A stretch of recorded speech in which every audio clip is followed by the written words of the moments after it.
Hello everyone, welcome to my channel Telecast TV Miracle Angala. You're watching a conversation with the announced president, Comrade Atiku, speaking about the presidential election come 2027 that President Tinubu will not be able to win on a free and fair basis of the election based on the happenings and the incident that has been going on in the country, whereby the collapse of the economy and how his government has been able to reach out to them following the image of Peter Obi, Kwankwasa, and all the rest of them in ADC.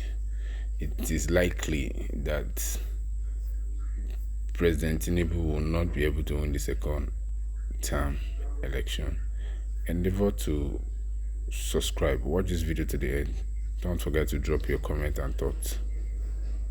When you arrest them, you can make them do whatever you want. And there are some that it is not arrest.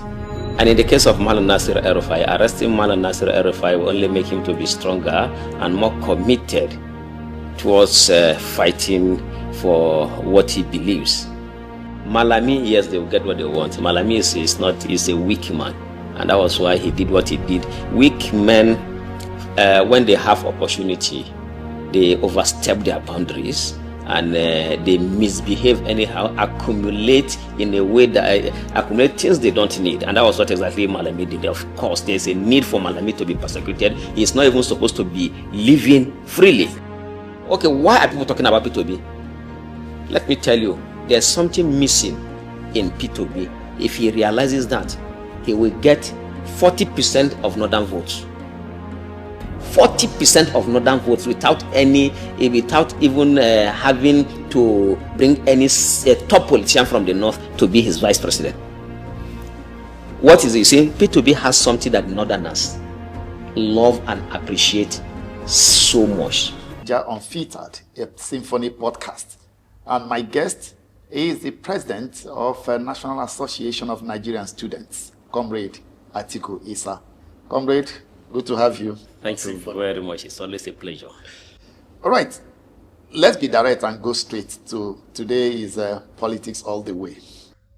As a devout Muslim, we know that the removal of subsidy, the cost of living, the devaluation of the naira, insecurity is hitting hard in the north. That is undoubtedly.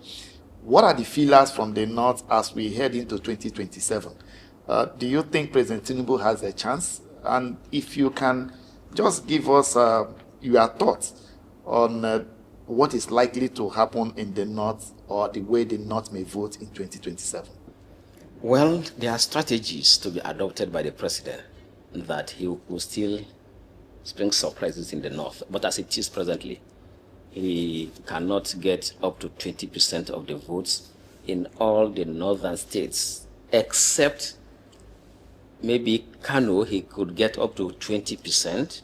Then Yobe and Borno, because of the presence of Kashim Shettima, that is, if he goes along with Kashim Shettima, he will be able to get more than maybe 30-40% in those states. Aside that, in the north now, you see, the politics of the north is such that there are certain personalities that control the voters.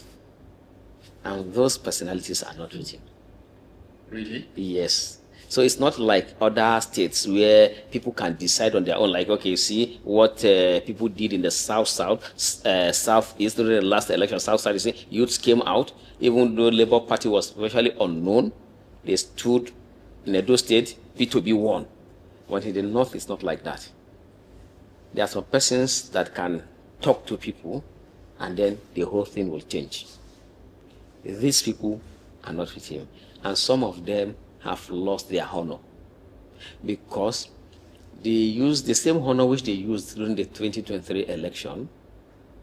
They abused it, and now they are not being respected again. I mean, the Islamic scholars. Islamic scholars in the north, they control voters. As in, they can come and say, okay, on a Friday, during the, say, go, we are going in this direction. And the majority will go. But as it is today, the few scholars who can talk to the people are kicking against this president. The one who is supporting President Tinubu seriously now is one of the leaders of the Izala group, Sheikh Yahya Jingir. That one is insane. Not my own words, as a madman now in the north. That this man is, because he's over 70, he's close to 80, so they see him as being senile.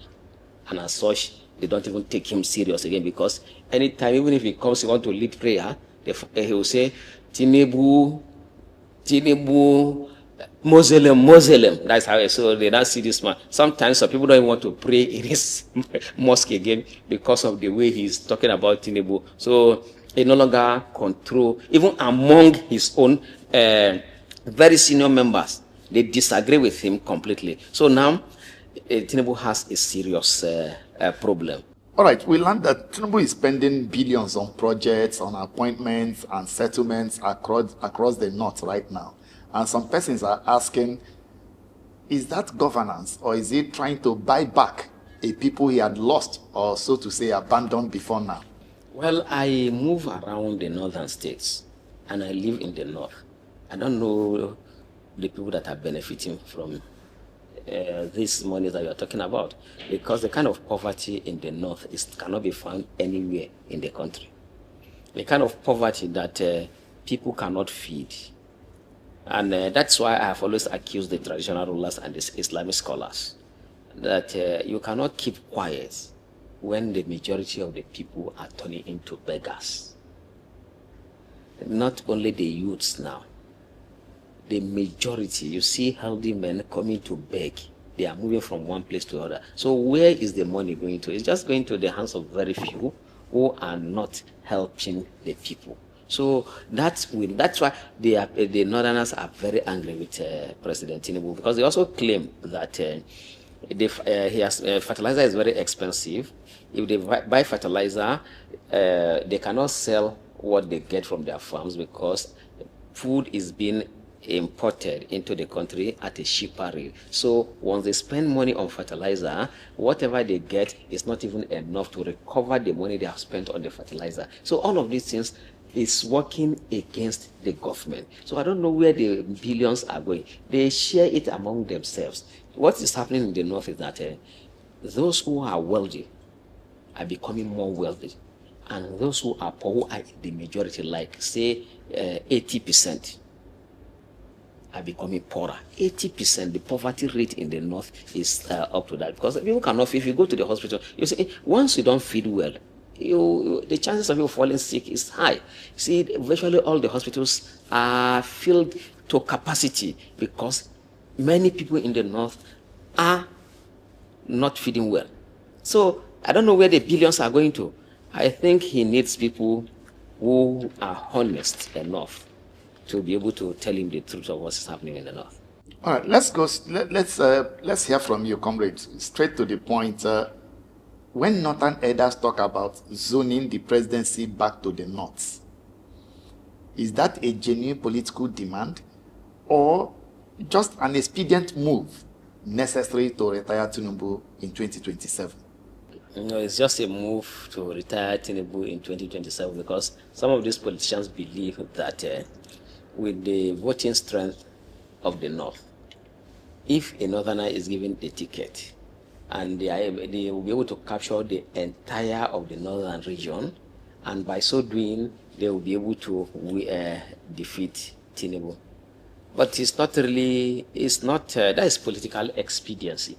For the truth of the matter is that by convention, even though it's not constitutional, we have always agreed in this country that the presidency should be between the north and the south, which I personally disagree with that. It should not just be between a particular area of the north and a particular area of the south.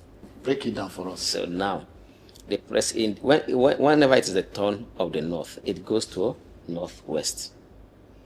Whenever it's a turn of the south, it goes to southwest. It's just between Hausa or Fulani and Yoruba. It's not two tribes we have in the country. When you say south, we have southeast, we have south-south, and we have southwest. Now, if you talk about the north, we have the northeast, northwest, and north central. Since from 1999 to date, nobody from southeast has become vice president. From 1999 to date, nobody from northeast has been president. But we have produced two presidents from the north, both of them from northwest and both from Katsina. Now, North Central has not produced, and it's usually not based on competence that these people are usually elected. It's just political, because of the political, maybe the numerical strength and other considerations. So it should not just be between northwest and southwest. There should be a balance. That balance brings about unity and stability of the country. You cannot continue to, it's not about, once you insult, you see, let's look at this scenario. A Dangote who is a billionaire can decide to fight somebody who cheated, if he entrusts maybe 100 million naira in the hands of somebody, and the person takes away the money, and the person is boasting that you cannot do anything. The Dangote can decide to fight and go to court because of that 100 million naira. Not because 100 million naira can make him poor, but because he has been insulted. Human beings don't want to be insulted. And he can spend 1 billion naira to recover that 100 million naira. So when you insult people, they will want to fight back, and that's why all of this agitation. Make people have this sense of belonging. You cannot just as if they don't matter. They don't matter. When you make people feel as if they don't matter, they want to fight back to show that yes, they matter. And that's why I don't subscribe to. Okay, now there's nothing you will say that somebody from southeast doesn't have all the people from southeast. Nobody has capacity to lead. Is that what you are telling me? So or you are telling me that somebody from North Central, nobody from North Central has capacity to lead? It should not be so. So I actually respect that gentleman agreement that the presidency be between years, so that people can have a sense of belonging. I also don't believe in giving it to the wrong person. All the regions have capable hands.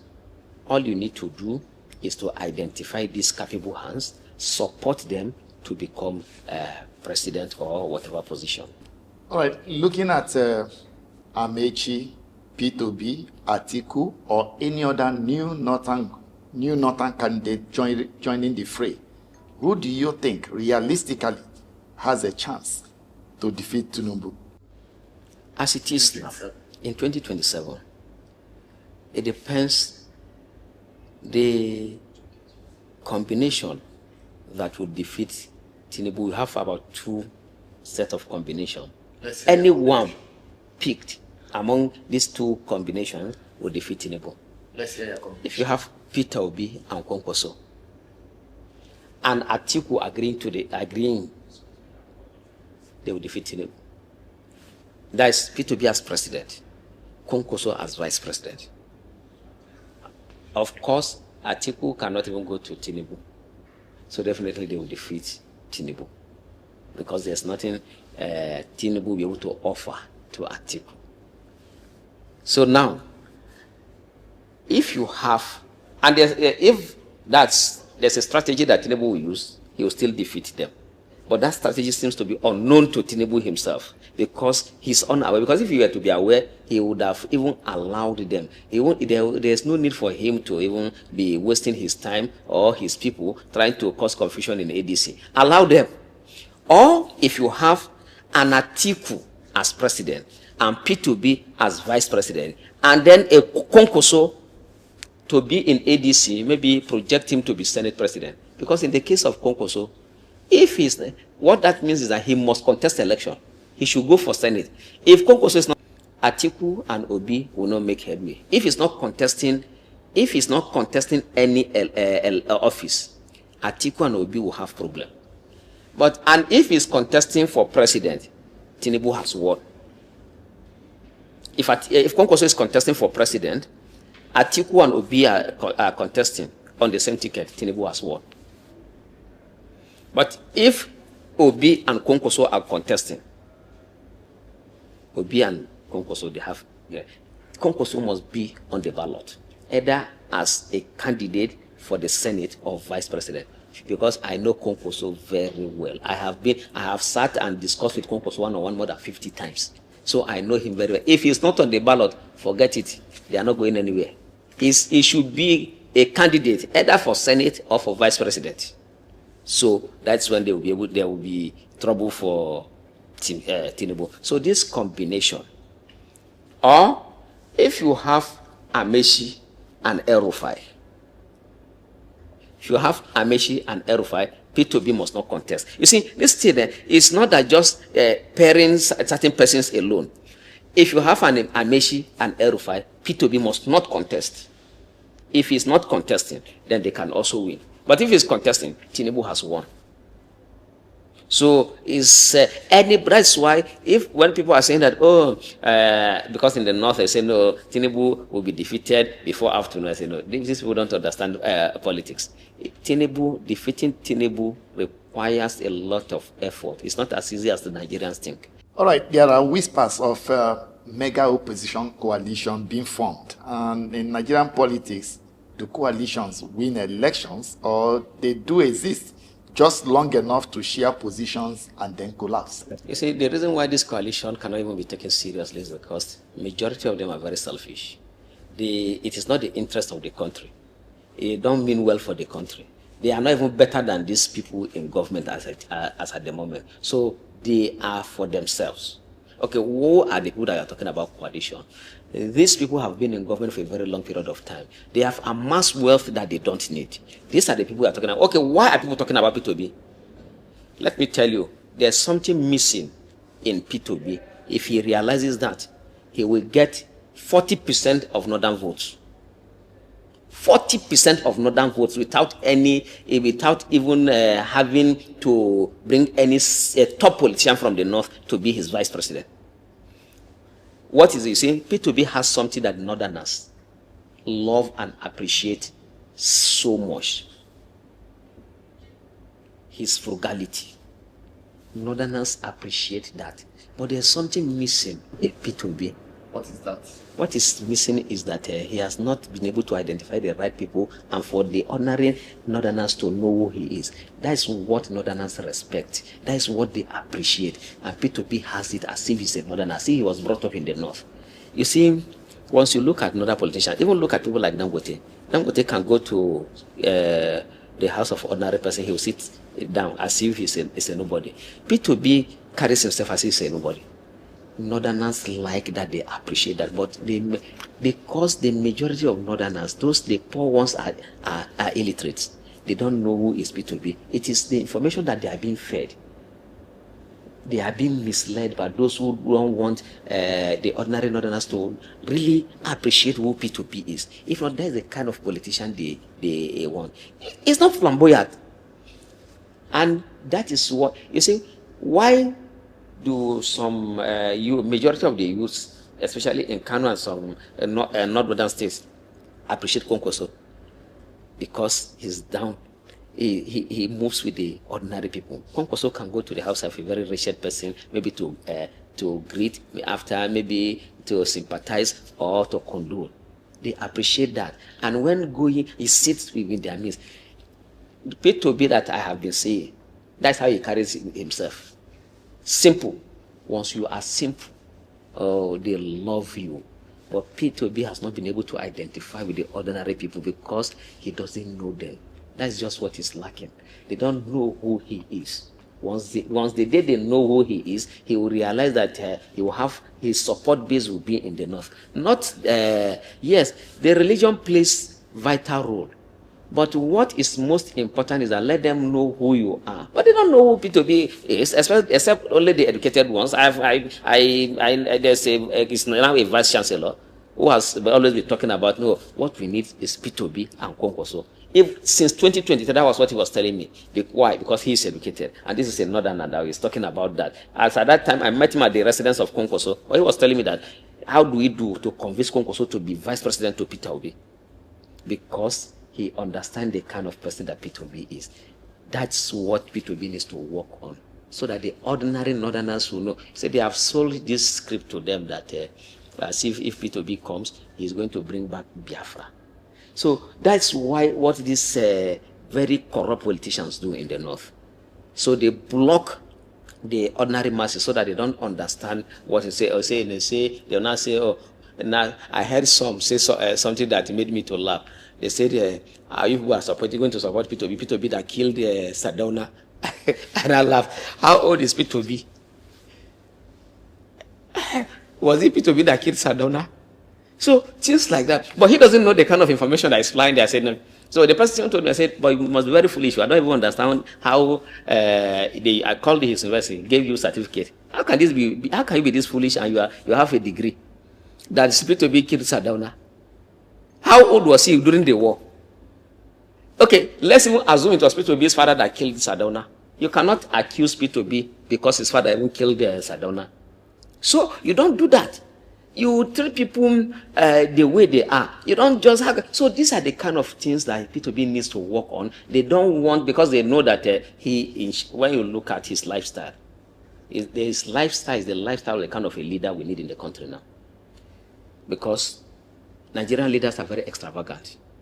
That extravagance has led us to where we are now. He is a frugal person. That is his lifestyle. And frugality is what is needed in governance today. So that makes Peter Obi to fit into Nigerian leadership. But you cannot get, no matter how good you are, if you are not voted, people will only continue to praise you on the road. There won't be any impact. So what do? You need to identify those things you need to work on. So let's look at if the North produces a consensus candidate, presidential candidate for 2027. What are the qualities that could stand him out to defeat Tinubu? Well, the candidate of the North as it is today, we don't even need to mention names. It's only Atiku. It's only Atiku Abubakar, the former vice president, that has the clout as it is today to be able to challenge Tinubu. Remove Atiku, the other person would have been El-Rufai, and El-Rufai that I know will not contest.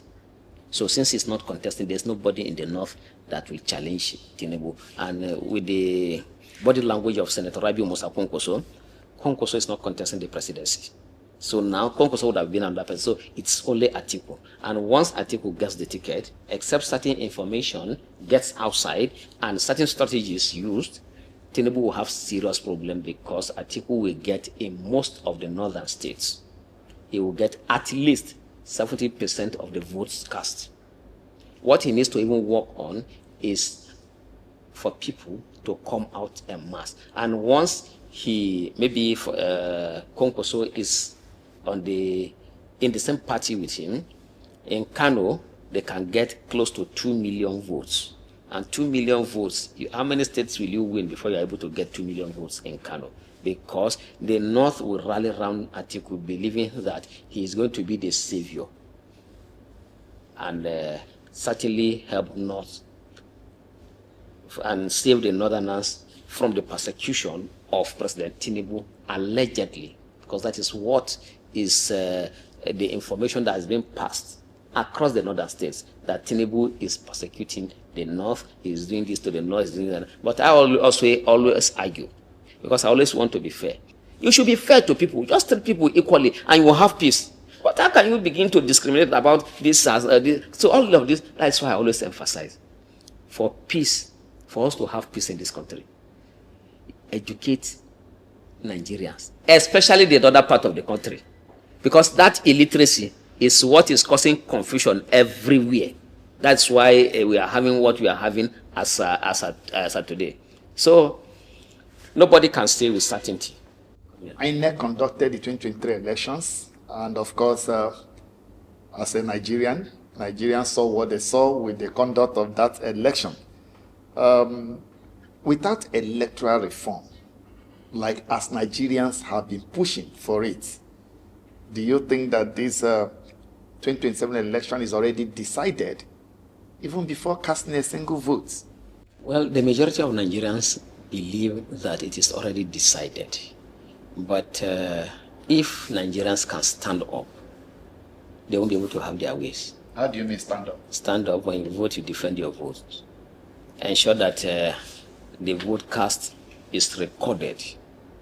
And with social media now, send it all over social media. You don't even need to, even if they will not transmit it in real time, send it over social media.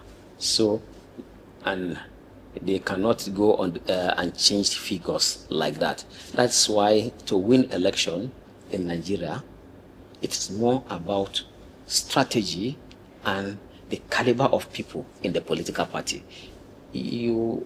That you are being loved by ordinary Nigerians cannot make you win election. And that's why incumbency is a factor that will always help. But because if you are incumbent, the only thing that will make you to be defeated is if the majority, not just being against you, they have to be united and strong in their opposition. If they are not united and strong in their opposition, the incumbent will always have their way. They have to be united and strong and say, okay, when they vote, they have to defend, remain firm and committed.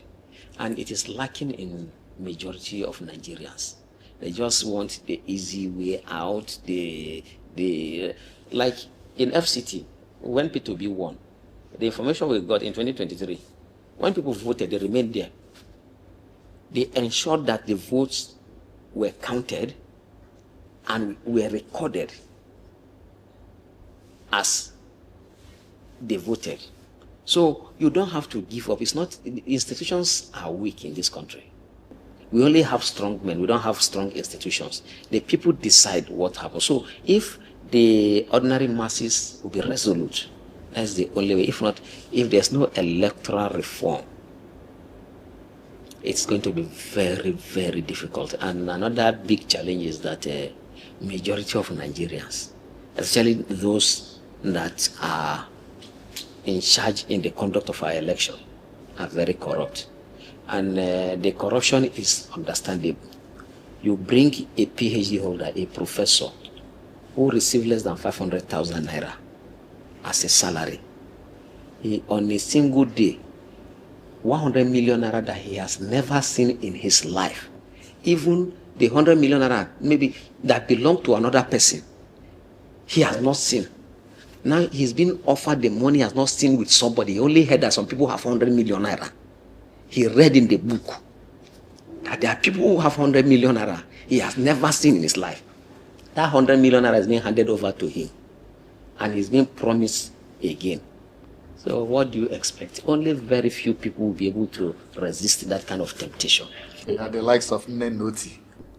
What is happening to El-Rufai and Malami, former Attorney General of the Federation? Do you see it as justice, or do you consider it a political persecution by the present administration? Yes, it is seen by most Nigerians as political persecution, and the current leadership has clearly made it so, because these are the two shining lights of the ADC as a political party. I think while that of Malami might be seen as being necessary, that of Malam Nasir El-Rufai is unnecessary for him to have been arrested and being molested the way they are going about it.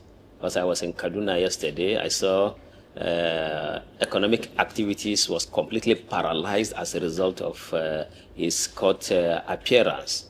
That was unnecessary because of just one man, and it will not achieve the aim. I think they made a very big mistake. You see, there's a need for people, for them to engage the services of psychologists. There are people that when you arrest them, you can make them do whatever you want. And there are some that it is not arrest. And in the case of Malam Nasir El-Rufai, arresting Malam Nasir El-Rufai will only make him to be stronger and more committed towards fighting for what he believes. But for Malami is not. You see, you have to understand the people. El-Rufai's case, there's a different thing that should have been done to him. You will render him useless. But arresting him, you make him stronger. Malami, yes, they will get what they want. Malami is a weak man. And that was why he did what he did. Weak men, when they have opportunity, they overstep their boundaries and they misbehave anyhow, accumulate in a way that accumulate things they don't need. And that was what exactly Malami did. Of course, there's a need for Malami to be persecuted. He's not even supposed to be living freely. Executed or prosecuted? Prosecuted, thank you. Prosecuted. He's not supposed to be living freely because he abused the law very well. So far more. But in the case of El-Rufai, it's a totally different thing.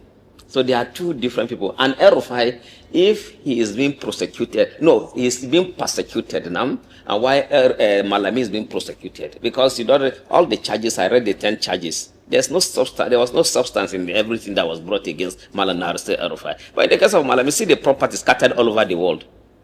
See the properties. What will a single human being do with all these properties? He doesn't need it, and such people should not be allowed like that. So, but what is the intention behind it? It's because if he had remained in APC, he would not be facing this. So, El-Rufai, for example, you see, politics, strategy, especially in this part of the world, can make you win election, even when people don't really like you. If you pick Konkoso, you destabilize completely the ADC. There are people that once you arrest them, you get what you want. And there are people that you call them, you plead with them. El-Rufai, all this is showing strength. If those people like that, you can beg them. The president is not an ordinary person. If the president will continue to beg him, you don't fight people like that. But for Konkoso, just arrest him. Once you arrest him, bring all the charges. Of course, you cannot be governor in Nigeria without having one or two things that you must have done wrong. Once you take him to court, within 2-3 days, he will step down. So there are strategies that will work, and this government, at the end of the day again, they will have what they want. But it's not all the people you continue to arrest. Okay, now as ordinary as I am, if you arrest me, you are wasting your time. As at the time, on the day those boys went to molest me and beat me, I knew they were around. I saw them, and I knew they were going to do what they did. But after calculating what I intend to achieve and the loss I will encounter, that they will injure you, do all of these things. I say, okay, let me continue. If you arrest me, I feel happy while in detention because it's that kind of life I enjoy living. So now, what will you achieve if you arrest me? So El-Rufai is like that. Does El-Rufai deserve sympathy? He was part of this government, or he's among those that made this government, and he spoke glowingly of this government until now. Do you think he deserves sympathy? From Nigerians, he does not deserve sympathy. That's the truth of the matter. But for those of us who know him and the role he played for this government and the emergence of his successor, Obasani, you will have to pity him. He suffered. Before he was elected as governor, some few days before he became governor, I was in his house. He came. I was with his son. When he came, he was so tired and he needed to leave for Abuja again. I saw the way he was suffering. It was the same thing he did for Obasani to become governor. But look at how Obasani is paying him based on that. But for what he did as governor and the way he carried out governance, he does not, and the way he supported President Tinubu, saying good things that he stood firm. He doesn't deserve.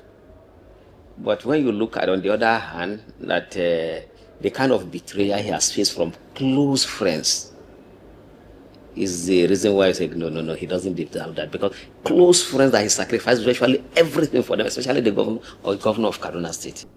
What do you think? People say it looks as if it's karma that has come back to haunt him, because during his days as governor, people argue that he demolished houses, quarreled with traditional rulers, and allegedly polarized the state. So for some persons, it's karma at work. No, sometimes a good leader needs to step on toes. These traditional rulers you are talking about, they are majority of them are after their interest. So when you don't step on their toes, the state cannot move forward. Yes, there are houses that are actually supposed to be demolished. The only area I fault Nasir El-Rufai, because if I have opportunity, I'll do the same thing he did, but with compassion. Yes, you see, people just build houses anyhow. I live in Kaduna State, where they build houses anyhow. They don't consider the safety at all. They build houses, begin to wonder if these people are human beings. Those houses, actually, the majority are supposed to be demolished. The only area where our compassion will play in is that for those who are stark illiterates, who don't even understand anything, and they lack exposure, and they were not properly guided. Also, they have their papers. So, and they are poor people. Out of compassion, you give them another place to go and build and demolish the place. But in his own case, usually he finds out you don't have the papers, and no matter how poor you are, he doesn't care. He will demolish, and if you like, you go to court, it's your business. No, governance is about the welfare of the people. You have to take that into consideration. You don't have to punish people, because you have to enlighten them before you can carry out whatever you want to. So El-Rufai did certain things that he stamped his authority, and that is very necessary. Like the case of his successor now, is a weak man. He just wants to satisfy. You don't satisfy the people, especially this part of the world where we don't want the right thing to be done. You don't satisfy these kind of people. You have to stamp your authority. Let the right thing be done, not what will make them to be happy. Now, you can see, even on the road, okay, people misbehave anyhow. They jump pack the road, see hold up everywhere, because they know that nothing will happen. You don't do that. Yes, there are places in Kaduna before that usually they come on the road while they protest and kill people. There was a certain time Nasir El-Rufai was coming. They were protesting, he came down. And he told them, he swore by God Almighty that if you come out again to block this federal road, I will demolish all the houses there. As I speak to you up till this moment, no single protest from that day till this morning that we are speaking. So that is the kind of leader that is in there. You don't have to pamper the people, do the right thing, but what he needs to learn is there should be compassion. There was no compassion in what he was doing, and that is why a lot of people are angry with him. But there was sanity. There was a time that the Azazaki people will be moving. They completely take over a whole lane. So even if you have emergency, you cannot go. But when they have started again, because he's no longer the governor, because they know that the current governor of Kaduna State is a weak man who tries to please everybody because he wants to be re-elected. So that's not the kind of leader you need. El-Rufai, with all his flaws, I will choose El-Rufai 1,000 times over Obasani. Now, if you say governance is all about the welfare of the people, and you've defended some of the actions of El-Rufai to be firm and all of that, can you also praise and defend Tinubu for some of his actions, which they say is also in the interest of Nigerians? No, you see, it is, in the case of Tinubu, his handlers are the ones saying it is in the interest of Nigerians. But we Nigerians are not, we are not feeling okay. There's nothing we are enjoying in this government. For example, if he had removed, just like he removed subsidy, and then it tells us that, okay, you need to make sacrifice. And we see that the health system is working. Quality education in the country.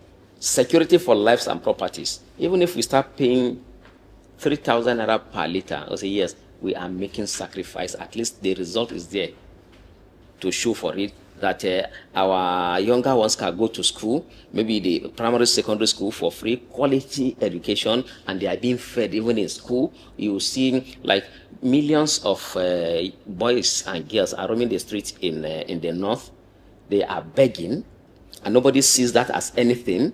So if, for example, after removing a fuel subsidy, we see these boys across the country are back to school, safety for lives and properties. So say, yes, it is worth it. But now the government is borrowing. Subsidy has been removed.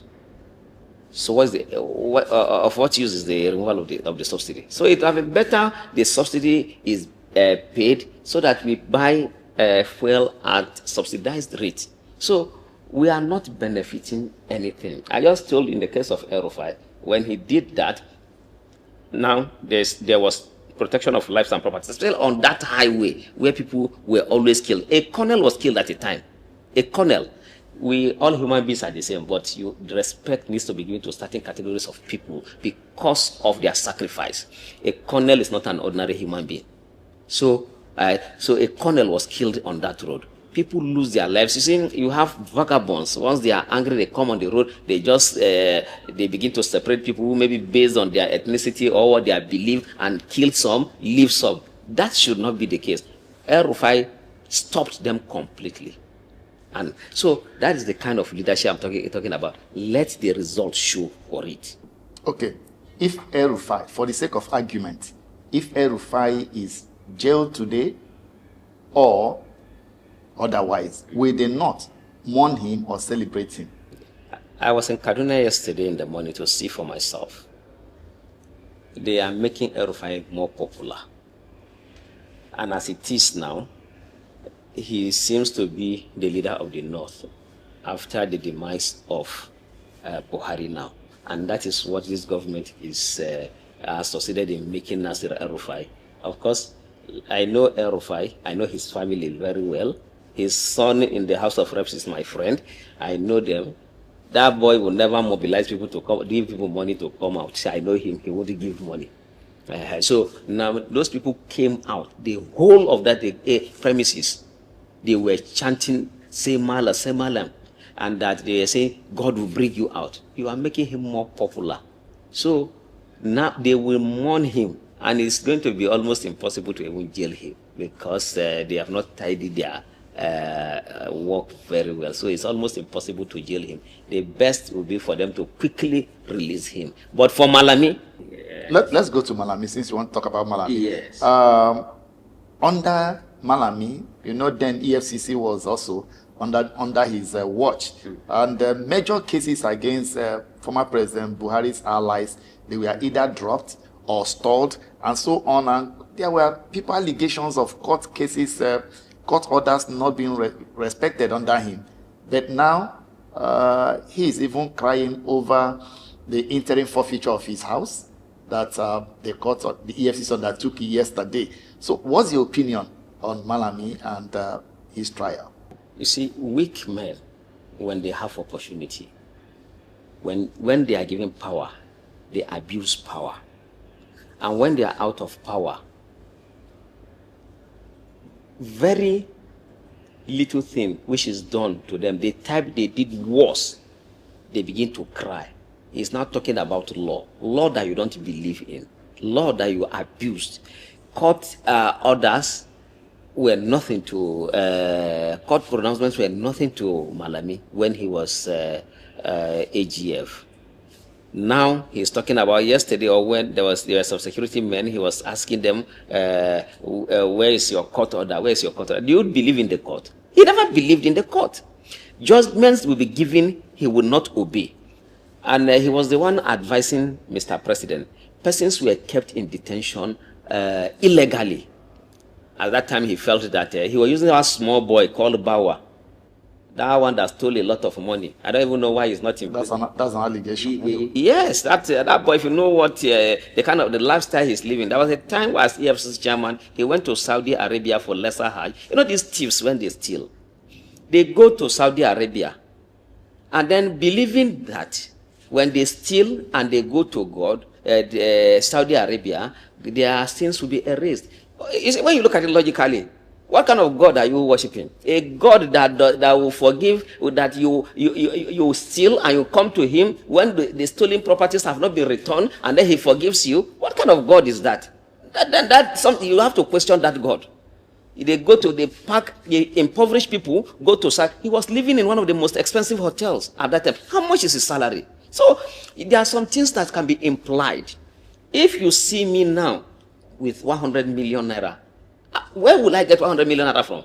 So you can imply that I'm a criminal, except if I'm able to prove how I'm able to get the 100 million naira. So by implication of his lifestyle, he is a criminal. So I don't know why he's even outside. Malami was using that boy to terrorize people. Anything they say, EFCC, EFCC. People like us don't fear EFCC. EFCC, I just see them like this Almajiris now. Because I don't have anything. You cannot come after me. I don't have anything. Is it the 2,000 naira in my OP account that you come and arrest me for?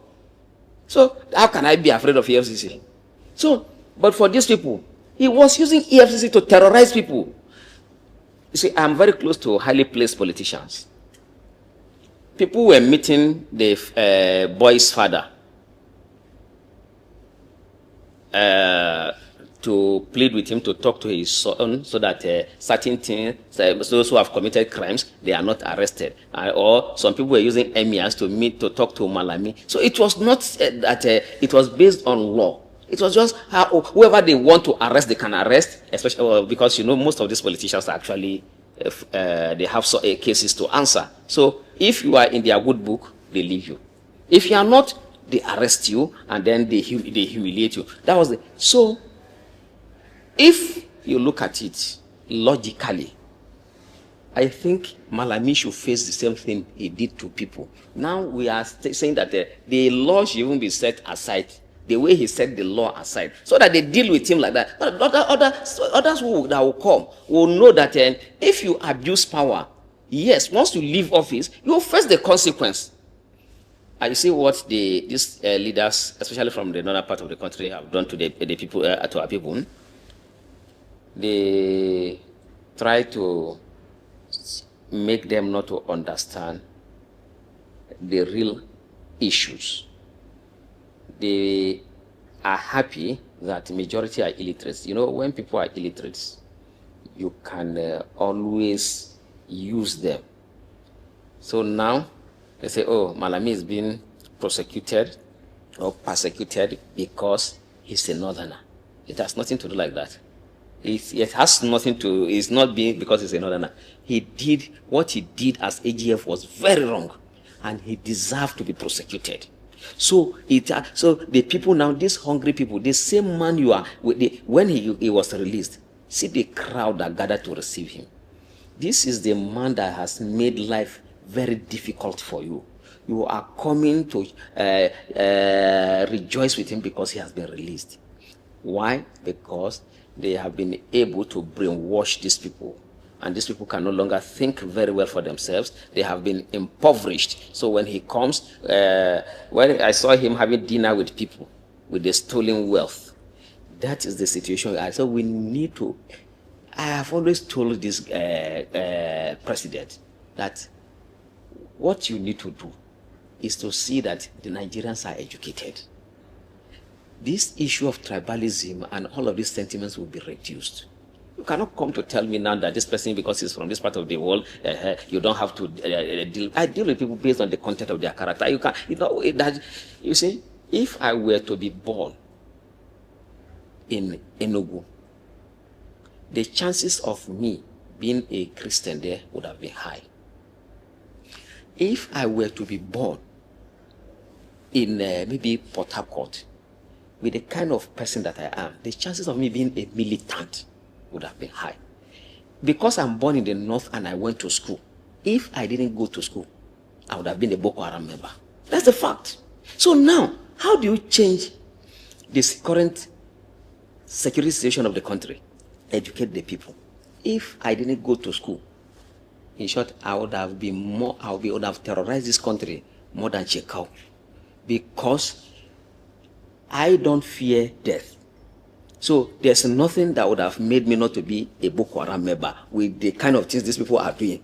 I would have, in short, my own would have been, I would have been targeting these governors and these governors who are just stealing our wealth and taking it outside the country. But why I want to do that? Because one, the education has exposed me, and I also believe that I have what it takes to be a governor, to be a president. So why should I do that? Let me continue to struggle. Once I get to that position, I will correct all of these things. So, but for these people, because they are not educated, they feel that no, this thing they have to kill these people. All right, comrade, thank you very much. It's always a pleasure talking with you because time flies when talking with you. We appreciate you. Thank you. Thanks for coming on again. Thank you.